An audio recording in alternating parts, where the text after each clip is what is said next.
Phil and I left the warehouse at 2 o'clock in the morning, and we got to the Maverick about 2:15.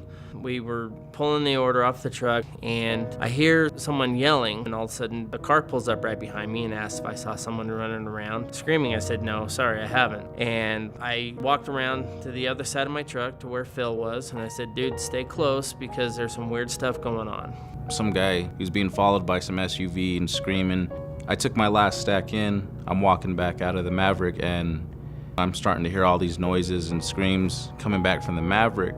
He had me in a chokehold, and he kept saying call 911, and I pointed to the phone on the counter and told Phil to call 911, and Phil came around the counter and called 911, and he kept him distracted a little bit because he started trying to drag me into the office. I grabbed the Maverick phone, I dialed 911. 911 gives me, the please wait for another associate or whatever. And he's just screaming at me, call 911 or I'm gonna kill her. I'm gonna slit her throat if you don't call 911. I thought he was punching me, and I guess he was stabbing me. And I didn't know he was stabbing me till they said, please stop stabbing her.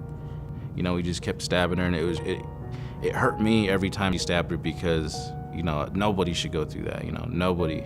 My girlfriend worked at a Maverick, worked a night shift, and I got a mom. I got 3 sisters, and throughout my life I've done everything I could to stand up for them, protect them. My mom raised me, have the heart of a lion, don't let anybody walk over you, don't let anything happen to you, you can stand up for yourself.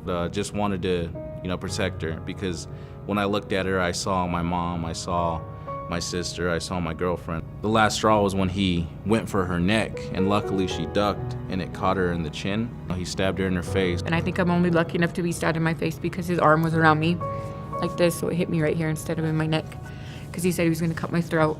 I called my coworker, Tony. I yelled for him. He comes in. And I ran around the counter, and Phil saw an opportunity to grab her by the left arm, gave her a pull. She pushed off of him. I was able to pull her the rest of the way out, and after we got her out the door, Phil had closed the office door, which locked that guy inside. So I held the door closed, and I was holding it with everything I had just because my adrenaline was going, and this guy was on a whole nother level. It took 5 cops to put him down.